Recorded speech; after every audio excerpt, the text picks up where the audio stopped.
Muy buenas noches con todos. Estamos en un nuevo programa de Health News by SEO. Quiero presentarles a nuestros invitados de hoy. Primero, Angimar, quiero que nos cuentes qué tenemos para hoy. Hola, bienvenidos. Bueno, el día de hoy vamos a estar hablando sobre la calistenia. Maravilloso. Para eso hemos invitado a dos personas. El primero es José Francisco. José Francisco, él es dueño de Vikings House, que es un gimnasio especializado en calistenia. Entonces él es bastante conocedor del tema. Y como siempre, nuestro especialista, en este caso Byron Torres, el doctor Byron Torres, especialista del Centro de Especialidades Ortopédicas, él es especialista en hombro y codo. Así que creo que vamos a comenzar con aquello. José Francisco, comienzo contigo. Cuéntanos un poco qué es esto de la calistenia, cómo funciona, qué es lo que hacemos con calistenia. Bueno, gracias por la invitación, mi querido Fidel. Calistenia es un entrenamiento funcional, básicamente utilizando el peso corporal. Esa es una gran ventaja. A diferencia de otras prácticas deportivas, no necesitas implementos. Es un tipo de ejercicio que lo venimos haciendo sin darnos cuenta desde que éramos pequeños. Es un poco el típico ejercicio de educación física de colegio, pero obviamente guiado, digamos potenciado, porque al final cuando hacías en el colegio el tema era cumplir con un currículum estudiantil. Acá ya es buscar objetivos deportivos. Entonces la calistenia, la ventaja es que se adapta muchísimo a otros deportes. Entonces acaba siendo incluso la base de otros deportes. Mucha gente lo utiliza, por ejemplo, como potenciador para su actividad principal deportiva. Ya hablaremos más adelante, pero mucha gente lo utiliza también como una terapia para recuperaciones musculares o de lesiones. Es un tipo de deporte que es muy amigable, lo pueden practicar niños, lo pueden practicar hombres, mujeres, adultos mayores. Entonces es, digamos, un deporte bastante completo, que se ha puesto de moda últimamente, que lo conocemos desde hace muchísimos años, pero como siempre hay estas modas, ¿no? Ciertas prácticas deportivas, la calistenia desde hace más o menos unos 5 años está tomando fuerza nuevamente. Un tema interesante que tú comentaste, que me parece que vale la pena tomarlo, es esto de que no necesito mayor implementación, o sea, no necesito que la caminadora, que el juego de pesas y esto. Puedo hacerlo en la casa sin problema, mejor dicho. Sí, eso ha quedado demostrado ahorita con la pandemia, ¿no? Con el cierre de los gimnasios y el poco acceso a implementos y hemos visto una manera de adaptarnos al entrenamiento en casa y guiarlo con lo que tienes a la mano. Básicamente la herramienta principal del entrenamiento de calistenia es tu cuerpo. Partimos de ahí. ¿De dónde, disculpa que te interrumpa, pero de dónde proviene esta idea o esta iniciativa de la calistenia? A ver, la calistenia lo que hace es potenciar los movimientos naturales del cuerpo, Ujú. ¿sí? En ejercicios básicos, o sea, por ejemplo, flexiones de pecho. De hecho, el término calistenia viene del tema estético, ¿sí? La calistenia es una práctica deportiva, el término calistenia viene del tema de formar bien el cuerpo, en el tema de la estética, entonces se basa en eso desde un principio.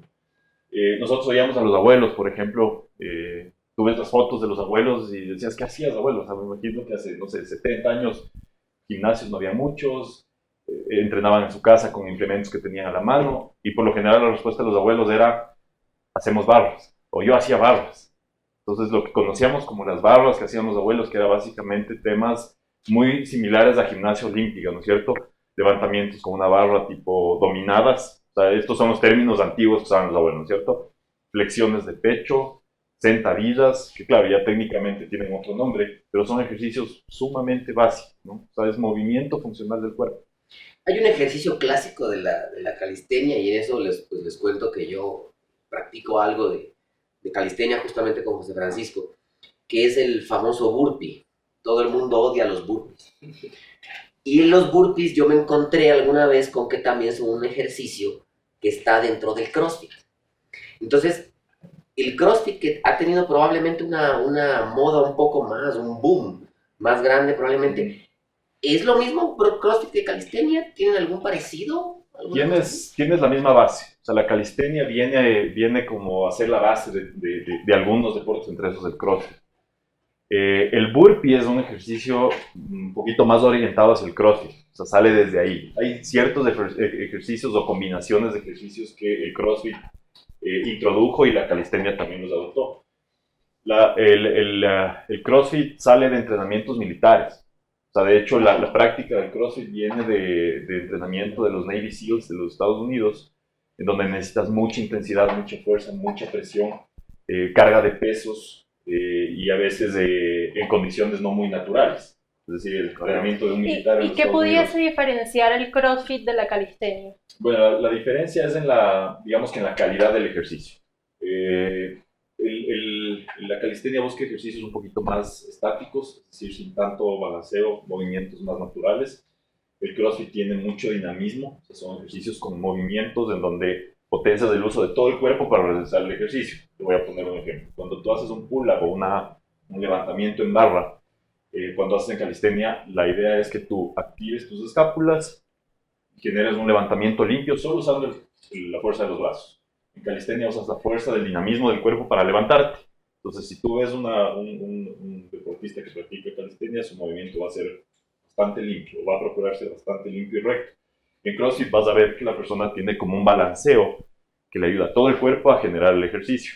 Entonces, ahí tienes una de las grandes diferencias y por eso el tema del riesgo de lesiones en CrossFit es bastante más alto que en calistenia. O sea, pudiésemos decir que en este caso entonces el CrossFit es como de alto impacto, por así decirlo. Tienes mucho más impacto, claro que sí. El hecho de meter peso externo, tienes bastante más impacto. Eso justo quería yo analizar un poco. O sea, ¿qué es, y para eso quiero preguntarle a Byron, qué es más seguro para mí como deportista? El tener un ejercicio limpio, puro, en el que hago todo este mecanismo que nos explicaba José Francisco, o probablemente sea más importante, o sea, más protectivo para mí el tener el balanceo. O sea, ¿qué es más importante desde el punto de vista ortopédico? O sea, desde el punto de vista médico, mientras la fibra muscular hace su contracción con menos explosividad, existe menos riesgo de tener lesiones musculares, por ejemplo.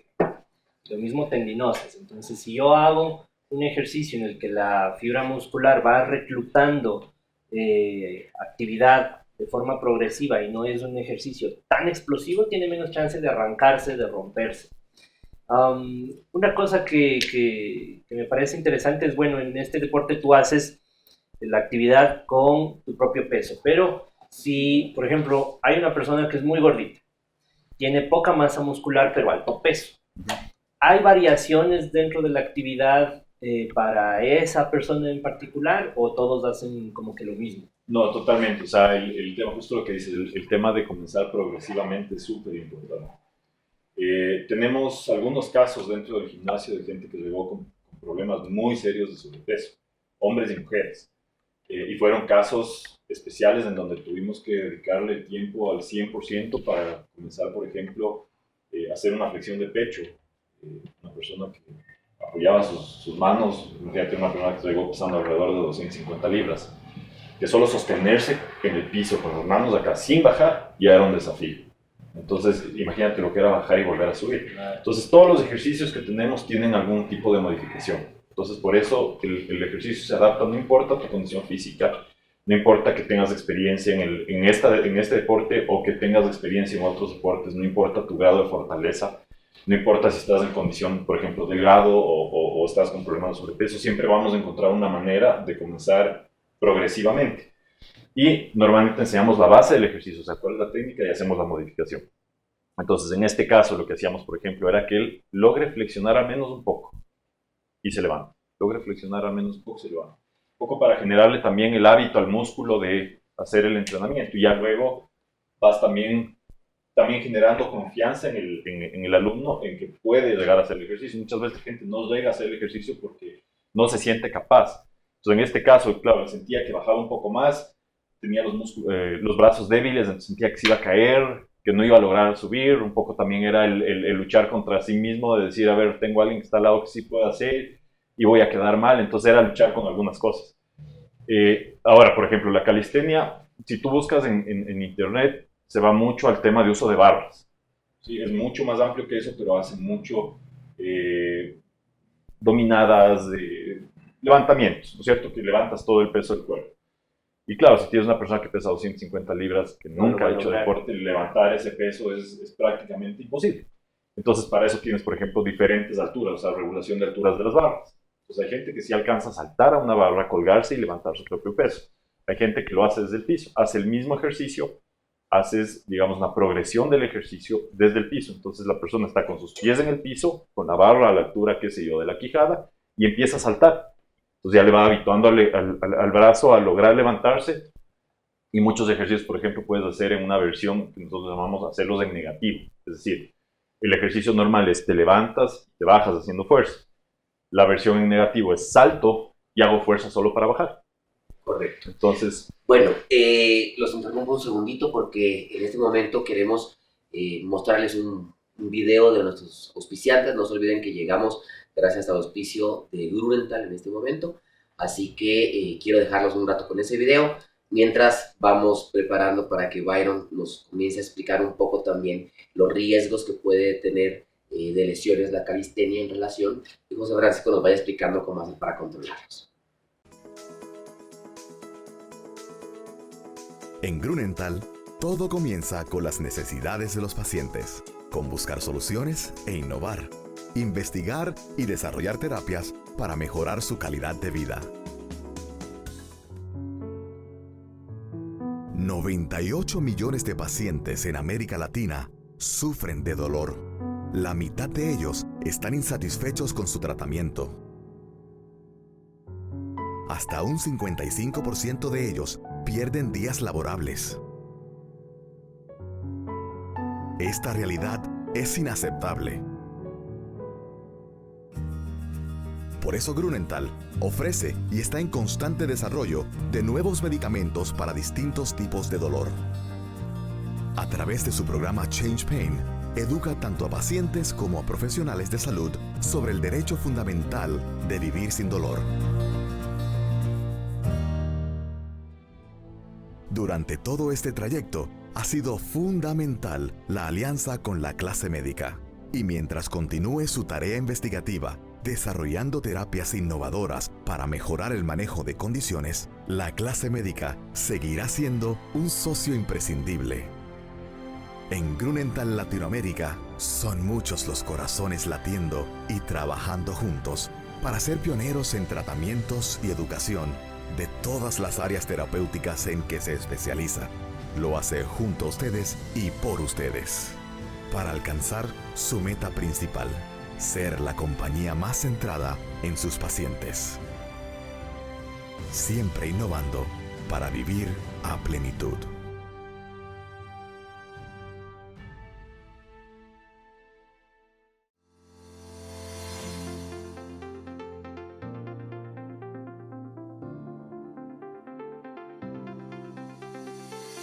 Bueno amigos, regresamos para continuar conversando acerca del tema de calistenia y de las lesiones deportivas. Ahora, justo conversábamos con José Francisco acerca de pues un caso de una persona que acude al Vikings House y que tuvo algún problema. Cuéntanos, José Francisco, ¿cómo es eso? bueno, hemos tenido algunos casos de gente que ha llegado con lesiones previas, o ha habido gente que por no seguir la recomendación también se ha generado problemas. La ventaja de calistenia es que si es que se la practica bien, si es que hay un buen seguimiento, el riesgo de lesión, como en todo deporte, disminuye completamente. La técnica es súper importante. Entonces, normalmente hemos tenido casos de gente que ha llegado a tener algún tipo de molestia. Ha sido básicamente porque no ha habido una buena corrección de por ejemplo, de las posturas o de los ejercicios que hace, o porque realmente la persona cometió algún error. Entonces tenemos, qué sé yo, errores típicos en ciertos movimientos, no seguir la técnica y, por ejemplo, generar movimientos no naturales, como por ejemplo codos, hombros, que normalmente es lo que más sufren este tipo de ejercicios. Tenemos algunos casos. Por ejemplo, hay un caso particular mío. O sea, yo estaba en la práctica de este deporte alrededor de 1 año y medio y empecé a tener una molestia en el hombro, pero lo interesante, digamos, de mi caso es que mientras estaba activo en el ejercicio no sentía esta molestia. Tuve una para de más o menos unas 2-3 semanas en unas vacaciones, y durante las vacaciones que dejé de hacer ejercicio empecé a sentir la molestia, y era por una mala postura al dormir. Luego me di cuenta de un tiempo que no mejoraba. Retomé la práctica deportiva y claro, me costó al principio porque ya tenía la molestia acá, pero me di cuenta que mientras más estricto o con más cuidado hacía el ejercicio, iba disminuyendo la molestia. Si es que generaba estas distorsiones, digamos, del ejercicio, la molestia volvía a aparecer. Casos tenemos, por ejemplo, de gente, lo típico es que la gente te dice, me duelen los hombros. Entonces confunden el dolor típico muscular de la práctica deportiva, que es normal, con una lesión. Entonces, por ejemplo, tienen, digamos, que el mismo dolor a los dos lados. Ya sabemos que eso es un tema de dolor de actividad, pero ya hay cosas muy específicas, ya dolores puntuales en ciertas zonas. Ahí viene un tema interesante que acabas de tomar y que yo creo que muchos se están preguntando en este momento. ¿Cómo puedo yo distinguir, o sea, cómo puedo diferenciar el dolor de una lesión del dolor generado normalmente por la actividad muscular del ejercicio? Y ahí sí, Byron. Sería bueno hablar primero un poco de por qué se genera dolor muscular, porque es normal que después de que uno hace actividad física importante haya cierto dolor muscular. Nosotros cuando hacemos el metabolismo luego de hacer ejercicio, acumulamos un poquito de ácido láctico que estimula las terminaciones nerviosas y produce dolor muscular. Normalmente este dolor debería en 24-48 horas ir cediendo lo suficiente como para permitirme que yo vuelva a retomar actividad, y no debe ser de un grado suficiente como para que yo no pueda descansar en la noche o como para que no pueda hacer mi vida normal. Es decir, yo puedo hacer ciertas actividades, que sé yo, voy a levantar una silla y me molesta porque ayer hice ejercicio, pero no debería ser algo que me obligue a soltar la silla o que tengo que quedarme quieto y no me puedo mover por la molestia. Entonces creo que lo primero es eso, la intensidad de dolor. La intensidad de dolor muscular nunca llega a ser un dolor que sobrepase un nivel de 3, ¿sí? Nosotros cuando le llega un paciente al consultorio le decimos, ¿cuánto le duele? Si 1 es que apenas le molesta y 10 es un dolor que usted no puede aguantar, que tiene que ya gritar, ¿en cuánto le pondría ese dolor? Normalmente un dolor por debajo de 3 es un dolor que se puede deber a cosas de la vida diaria, y un dolor muscular debería estar catalogado ahí. Si es que está por encima, pues yo creo que ya vale la pena ir al médico y decir, a ver, me está doliendo más, ya llevo más de 2 días con este dolor, algo me está pasando aquí, no es un dolor normal de actividad deportiva. Ahora, Doc, una pregunta. Es normal, evidentemente, cuando una persona inicia actividad física que sienta ese dolor muscular normal producto de esa actividad. Pero cuando esta persona continúa en un hábito con este deporte, ¿en esos casos ese dolor muscular desaparece o sigue apareciendo? No, la verdad es que siempre vamos a experimentar dolor muscular, probablemente menos ya cuando tengamos un entrenamiento permanente, pero de rato en rato siempre se va a experimentar dolor porque estamos haciendo que las fibras musculares trabajen y eso hace que se inflamen un poquito. Entonces, yo puedo tener 20 años haciendo la actividad física, que seguramente habrá algún momento en que voy a experimentar dolor muscular. Siempre puede haber esa sensación. De hecho, la gente que entrena cualquier tipo de actividad y ha estado sometida a competencia, se toma unas semanas de descanso y todo para no fatigar esas fibras musculares y además porque presenta sintomatología, ¿no? O sea, digamos que si no nos duele, el ejercicio está mal hecho. No necesariamente, pero sí, la verdad es que para uno mejorar algo tiene que sufrir. Siempre hay algo de dolor. Bueno, ahí sí Francisco nos dirá también, porque llevas años ya haciendo calistenia. El dolor. De hecho, si no, los alumnos nos dicen, o sea, no me está doliendo, algo hice mal. Entonces ya la gente es como que tiene eso de que, al menos la gente que tiene la costumbre de hacer deporte sabe que empieza una actividad diferente y algo le tiene que doler. Sobre todo la gente que viene con experiencia. Por ejemplo, hemos tenido gente que hace maratones, que claro, tiene una carga física bastante alta, es gente que entrena mucho y llega donde nosotros y claro, el primer día tratamos de cuidarles, ¿no? A pesar de que es una persona que tiene un hábito deportivo, tratamos de que igual comience como que fuera un novato. Porque nos ha pasado, hay gente que llega con una intensidad y una necesidad de hacer deporte y claro, es meterse en una segunda o tercera actividad y claro, le quieren dar al 100% y al día siguiente no pueden moverse. Claro. Nos pasó, tenemos un caso de un alumno maratonista que llegó y en el calentamiento que normalmente dura de 5 a 10 minutos, claro, yo le pregunté si es que siempre hacemos como digamos una investigación al alumno de cuál es su bagaje, digamos, en tema deportivo. Entonces me decían, no, yo soy maratonista, claro, orgulloso de... No habíamos terminado los 10 minutos de calentamiento que el hombre había botado en el piso y no podía más. Entonces, claro, ese también es un riesgo de lesión, porque hay mucha gente que siente que su capacidad física va más allá y quieren el primer día excederse, ¿sí? Entonces es gente que piensa que el resultado se ve el primer día o la primera semana, y esto más bien es de constancia. Entonces ahí hemos tenido también algunos problemas de lesiones con gente que llega con este ímpetu de querer iniciar su nueva actividad y más bien, por lo general, le mandamos a un entrenamiento de novato cuando él quiere hacer el entrenamiento que está haciendo el resto. Entonces, un poco ahí viene la recomendación del especialista o del entrenador en decirle, mira, o sea, yo sé que quieres, pero vamos suave, porque si no vamos a tener problemas. Y lo que decía Byron ahorita, por ejemplo, tienes un nivel de intensidad de dolor hasta 10 y por lo general la gente con nosotros no sale con 3, sale con 5, con un 6, no me deja mentir acá el doctor. 5 o 6. Y hay gente que, claro, cuando se excede, el dolor es... O sea, tuvimos un caso una vez, una persona que fue al médico porque dijo... Algo me pasa, o sea... Y claro, el diagnóstico del médico es tienes desgarro muscular, pero claro, desgarro muscular propio del ejercicio. Claro, la persona dijo, me mataron aquí. Claro, y que más que un desgarro realmente es una, digamos que ruptura parcial de las fibras, Exacto. un proceso inflamatorio importante del músculo por una sobrecarga en ese momento, que pues, como decía Byron, entre 24 y 48 horas ya debería ir cediendo por la ya liberación del ácido láctico que se acumuló en el músculo. Sí. Te iba a contar, porque así como tienes el caso de la gente que entrena o sobreentrena y se lesiona, tienes la gente que ha venido con alguna lesión y también encuentra una especie de alivio. Con el tema de la pandemia estuvimos transmitiendo a través de internet nuestros entrenamientos, entonces no teníamos, era un riesgo porque no tenías la posibilidad de ver lo que estaba haciendo el alumno y de corregir y cuidar en su momento. Hacíamos una transmisión a través de Facebook en donde la gente nos veía entrenar a nosotros. Y claro, procurábamos que el ejercicio esté muy bien hecho para que la gente emule lo que estamos haciendo y claro, en cada ejercicio explicábamos la técnica.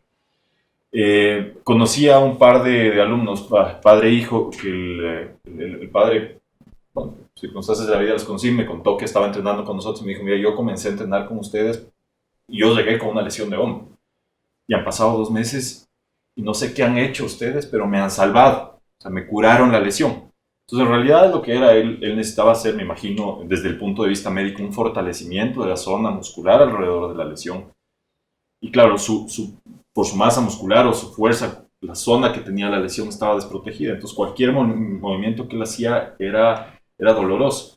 Y claro, lo que nosotros hacíamos, a pesar de que no veíamos quiénes estaban entrenando con nosotros, no sabíamos qué tanta experiencia tenía o si era gente que entrenaba con nosotros en el gimnasio, era siempre comenzar en progresión. Entonces, comenzábamos, por ejemplo, y decíamos, ok, si este es tu primer día, tú vas a hacer la mitad y vas a hacer de esta manera. Y este es el ejercicio modificado. Entonces, no es que hacíamos un entrenamiento para profesionales, sino que dábamos la alternativa del mismo ejercicio para los que ya venían entrenando con nosotros bastante tiempo y los que estaban recién en su primer día. Entonces, esta persona me decía, o sea, realmente siento que mejoraba completamente. Entonces, empieza la típica explicación, ¿no? De yo no podía hacer esto, yo no me podía echar, no me podía topar acá, movía para que me dolía, entonces, y claro, y empiezan a hacer la demostración de movilidad que tienen ahora y notas que has ganado muchísimo. Entonces tienes también esos casos, o sea, no solo de gente que por hacer mal el ejercicio se lesiona, sino también gente que estando lesionada ha logrado, y incluso algunos de nuestros alumnos nos comentan que médicamente les recomiendan buscar un ejercicio que haga fortalecimiento. Entonces,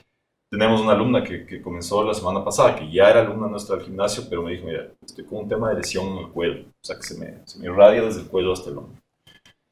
La recomendación del médico es mantenerme activo, necesito fortalecer el músculo, pero no puedo hacer con el grado de intensidad que hacemos acá. ¿Qué podemos hacer? Entonces, claro, nos enfocamos, o sea, si bien estamos con todos los alumnos, tratamos de enfocar el esfuerzo en que esta persona no agrave su problema, sino más bien vaya mejorando.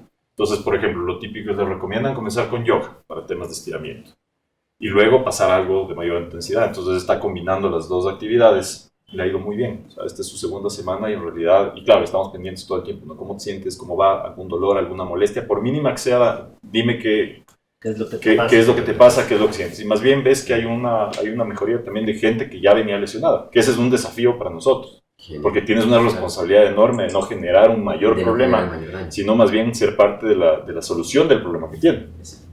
Bueno, quiero invitarlos nuevamente a una pausa. No se olviden que llegamos a ustedes gracias a Grunenthal. Al regresar vamos a hablar con Byron acerca de cómo evitar estas lesiones, cómo permitirnos un mejor entrenamiento, y además les quiero mostrar también unas imágenes un poco acerca de lo que se hace en Vikings House, de cómo es el tema de la calistenia, para que tengan una idea probablemente más centrada del asunto.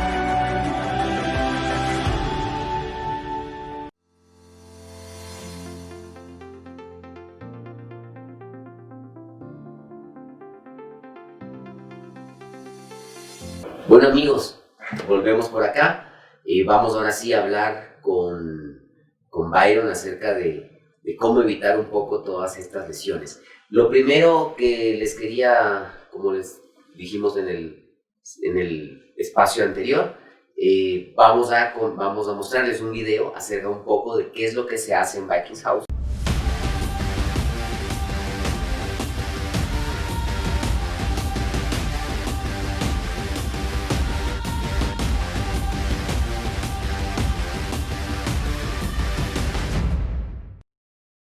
Listo, pues Byron, entonces ahora que ya vimos el video, ya tenemos una idea un poco más centrada de todo el asunto de la calistenia. Entonces, ¿qué hacer para poder hacer un ejercicio físico como puede ser la calistenia, en el cual existen, como ya hemos conversado, riesgos de lesiones, de sobrecargas? ¿Cómo hacer para evitar que eso no suceda? Bueno, como en todos los ejercicios, yo creo que es súper importante algunas cosas. La primera es, si yo voy a empezar un ejercicio nuevo, tengo que primero tratar de acondicionarme. Entonces, lo primero que tengo que hacer cuando voy a cualquier tipo de actividad es llegar y decir, bueno, voy a ser nuevo en esto, que me asesoren para poder acondicionarme. Porque el error que se comete comúnmente es que la gente, por ejemplo, llega desde un gimnasio, viene ya trabajando algún tiempo en gimnasio y va a emprender un nuevo deporte y dice, bueno, yo como hacía este gimnasio, entonces estoy fuerte y lo puedo hacer. No es tan así, porque dependiendo de cada ejercicio tú tienes un gesto deportivo, y ese gesto deportivo recluta más fibras musculares o recluta más actividad de diferentes grupos. Entonces, pongo un ejemplo, si yo me voy a lanzar a una barra, ese ejercicio va desde los pies hasta la cabeza. Entonces no hace falta contener fuertes los brazos, sino que tengo que tener un abdomen fuerte, una espalda fuerte, unas pantorrillas fuertes, para luego poder hacer el ejercicio bien y no lesionarme. Entonces esa es una de las cosas que a veces la gente no tiene en mente. Cuando yo voy a jugar tenis y voy a hacer mi servicio en el tenis, el ejercicio no empieza en el brazo, el ejercicio empieza desde la pantorrilla, desde el talón. Entonces tengo que tener un entrenamiento adecuado, hacer fortalecimiento de ciertos grupos musculares para que cuando yo haga mi servicio no me lesione. Es decir, un poco lo que decía José Francisco, independiente del deporte que yo haya hecho toda la vida, puedo ser el más deportista, debo iniciar desde cero. Sí, definitivamente que sí. Lógicamente la gente que ya viene haciendo deporte pues va a estar en mejores condiciones, porque seguramente ya se habrá trabajado algunos grupos musculares. Pero dependiendo de cada ejercicio, sí se necesita un entrenamiento en particular. Lo otro que es importante saber es que hay que respetar las indicaciones de tu entrenador, ¿no? Y si él te corrige y te dice, mira, tienes que poner de esta forma las manos o tienes que poner de esta forma los codos, los hombros, hay que tratar de adaptarse a eso porque eso está propendiendo a que no te lesiones. Yo en mi especialidad, que es la cirugía de hombro, veo con mucha frecuencia, por ejemplo, que una persona hace barra y el rato de bajar, como está ya fatigado, se suelta y queda colgado. No lo hace de forma técnicamente bien. No baja despacio. Entonces esa tracción brusca puede producir lesiones. En particular en barras creo que hay dos lesiones que son las más comunes. La una es una lesión de una estructura que se llama mango rotador. Es un tendón, un grupo de tendones que tenemos en el hombro que cuando nosotros hacemos actividad física y quedamos colgados bruscamente puede lastimarse. Y acompañando a ese tendón tenemos otro tendón, que es el tendón de este músculo del bíceps, que se inserta dentro del hombro en una especie de empaque que tenemos ahí. Esa lesión recibe un nombre por un acróstico, entonces recibe un nombre de SLAP, lesión de SLAP. Esa lesión también es bastante común cuando nosotros tenemos una tracción brusca del brazo. En lo que son ejercicios repetitivos, la lesión del mango rotador también es bastante frecuente y los desgarros musculares, sea del pectoral o sea del deltoides, suelen ser los más comunes. Y dependiendo del grado de gravedad, pues el tratamiento de estas lesiones va desde tomar analgésicos, pasando por hacer fisioterapia y llegando hasta, en ocasiones, incluso cirugía, ¿no? Correcto. Yo tengo una pregunta que me parece que vale la pena comentarla. Lo comentamos en el programa de la semana pasada al respecto de por qué acudir a un subespecialista. ¿Por qué no irme donde un traumatólogo general? ¿Por qué no irme donde un médico general? Sino ¿por qué buscar al especialista en hombro en este caso? Bueno, la medicina yo creo que ha avanzado tanto en los diferentes campos de la salud y tenemos hoy día un conocimiento supremamente amplio en relación a lo que se tenía hace 20, 30, 40 años.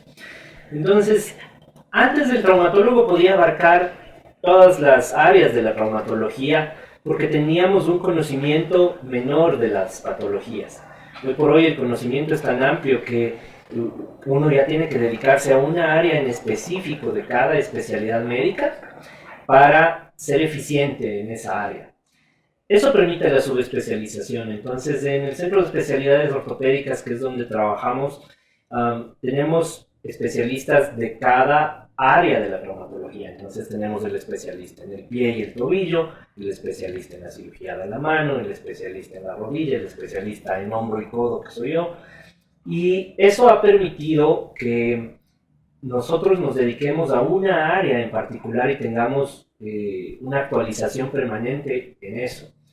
Eso va definitivamente en beneficio del paciente, porque tus tratamientos son más efectivos, tus diagnósticos son más efectivos, el tiempo quirúrgico, si lo llegas a operar a ese paciente, es menor, la recuperación más rápida, las posibilidades de complicaciones menores, y no es algo que uno lo diga solamente por un tema publicitario, sino que realmente si uno ve las estadísticas a nivel mundial, así funciona, y por eso es que en todas las áreas de la medicina, cada vez la gente está más focalizada en hacer una sola cosa, porque eso hace que sus resultados mejoren muchísimo. Entonces, creo que ahí radica la importancia de buscar, si tú tienes una lesión de hombro, a alguien especialista en hombro, si tienes una lesión en el tobillo, a alguien que se especialice en tobillo, porque seguramente tu tratamiento va a ser mucho más efectivo y no vas a estar en eso de que no me fui bien con este médico, ahora me voy donde otro. Entonces, probablemente eso va a hacer que tu tratamiento sea efectivo desde el principio.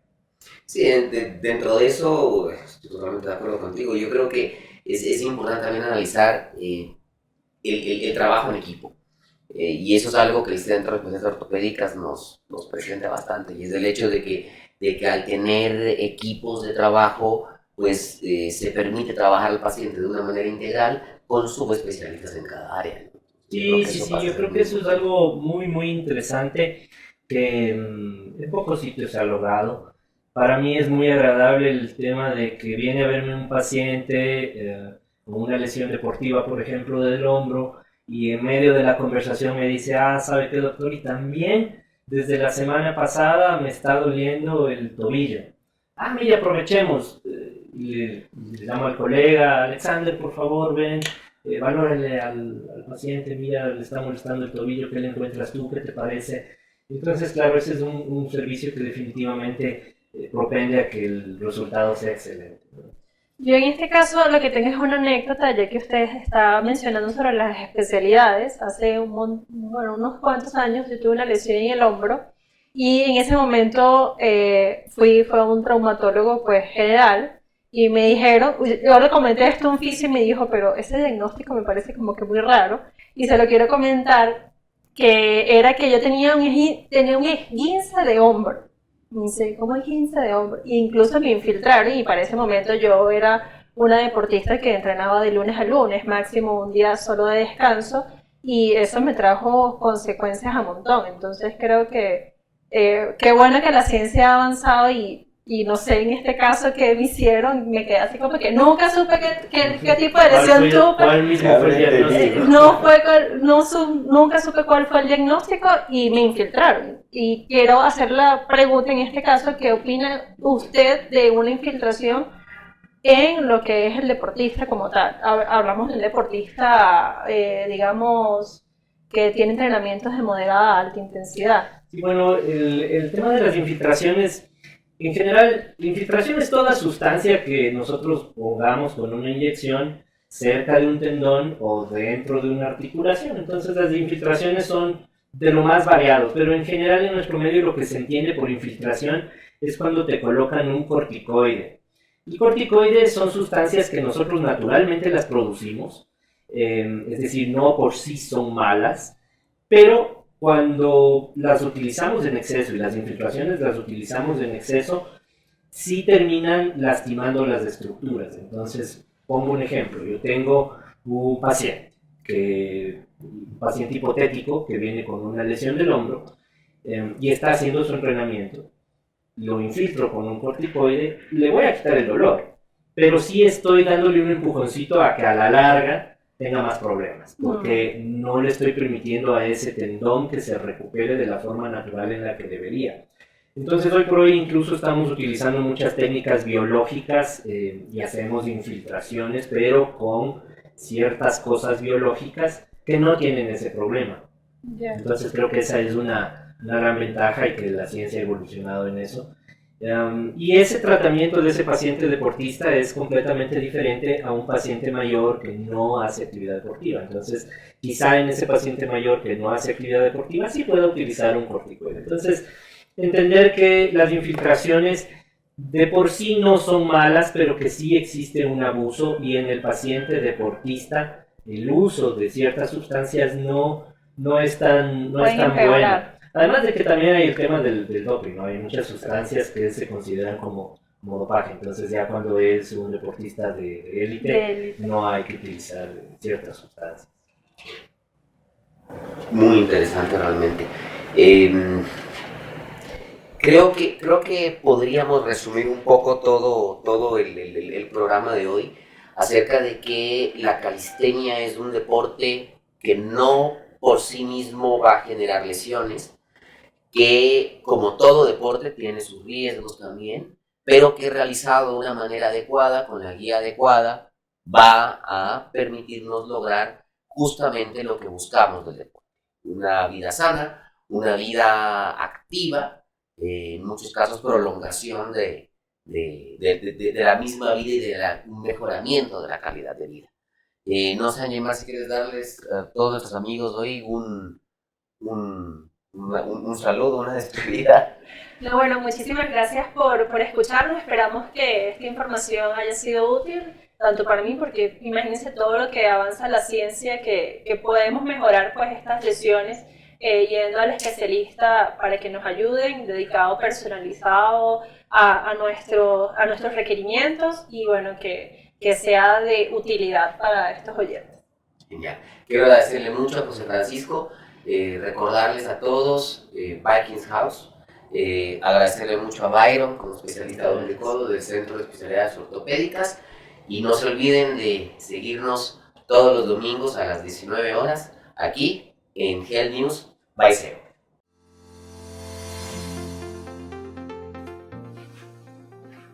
Amigos, recuerden seguirnos todos los domingos Health News by SEO. La semana que viene con un invitado especial, bajista de los Lolas Riot, vamos a hablar acerca de las tendinitis y las lesiones por sobreuso en manos. Así que los espero.